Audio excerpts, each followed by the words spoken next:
Hello बच्चों, यहाँ प्रश्न है त्रिभुज एबीसी और बीडीई दो समबाहु त्रिभुज इस प्रकार हैं कि भुजा बीसी का मध्य बिंदु डी है। त्रिभुज एबीसी और बीडीई के क्षेत्रफलों का अनुपात क्या होगा, ये हमें ज्ञात करना है। तो सबसे पहले इसमें अगर मैं एक त्रिभुज इस तरीके से बना लूं, इस तरीके से, तो ये ए बी सी है और इसका मध्य बिंदु डी है बीसी का। और यहाँ से क्या बोल रहा है, एक त्रिभुज बी डी ई है, तो यहाँ से एक बिंदु ई ले लेते हैं। तो ये अगर मैं बी को ई से और ई को डी से मिलाती हूँ तो एक त्रिभुज बी ई डी बनेगा ये त्रिभुज। अब अगर मैं इनको इस प्रश्न को हल करूं तो लिखेंगे मुख्य अवधारणा, यहाँ से लिखेंगे मुख्य अवधारणा। तो देखिए मुख्य अवधारणा में अगर मैं त्रिभुज ए बी सी है और अगर ये त्रिभुज डी ई एफ समरूप है, दो त्रिभुज आपस में समरूप है, तो इनकी संगत भुजाओं का जो अनुपात होता है ना, वो बराबर होता है बी सी बटा में ई एफ बराबर में क्या हो जाएगा, ए सी बटा में डी एफ, ये लिखेंगे। और इनके क्षेत्रफलों का जो अनुपात होता है, इनके क्षेत्रफलों का अनुपात लिखिए अगर डी ई एफ बराबर क्या होता है, इनकी संगत भुजाओं के अनुपात के वर्ग के बराबर होता है। तो ये चीज हमें ध्यान में रखनी है। अब यहाँ से बोला है कि त्रिभुज ए बी सी और त्रिभुज बी डी ई, ये दोनों त्रिभुज जो है वो क्या है, समबाहु है, मतलब इनके समबाहु त्रिभुज है। देखो अगर ये दोनों समबाहु त्रिभुज है तो मैं कह सकती हूँ इनका जो कोण होगा वो संगत कोण समान होगा।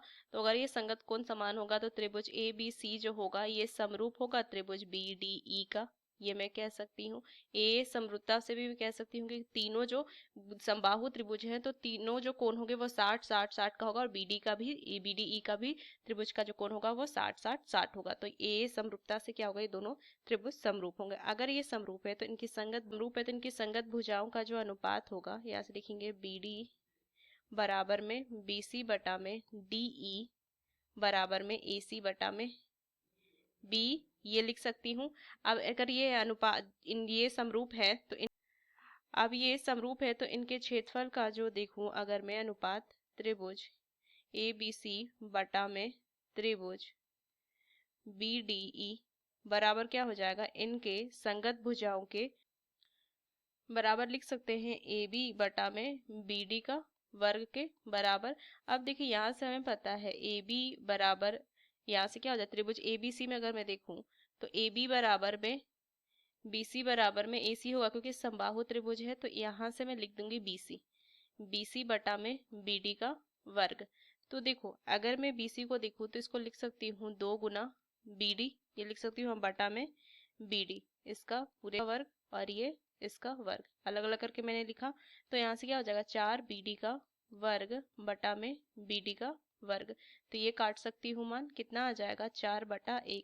तो जो अनुपात आ जाएगा 4:1 आ जाएगा। अभिष्ट अनुपात यहाँ से मैं लिख देती हूँ, अभिष्ट अनुपात, और यही मुझे ज्ञात करना था।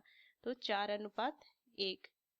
तो देखिए कौन सा विकल्प है, ये सी विकल्प। तो इस मुख्य अवधारणा का इस्तेमाल करके हमने इस प्रश्न को हल किया। आशा करते हैं ये प्रश्न आपको समझ में आया। धन्यवाद।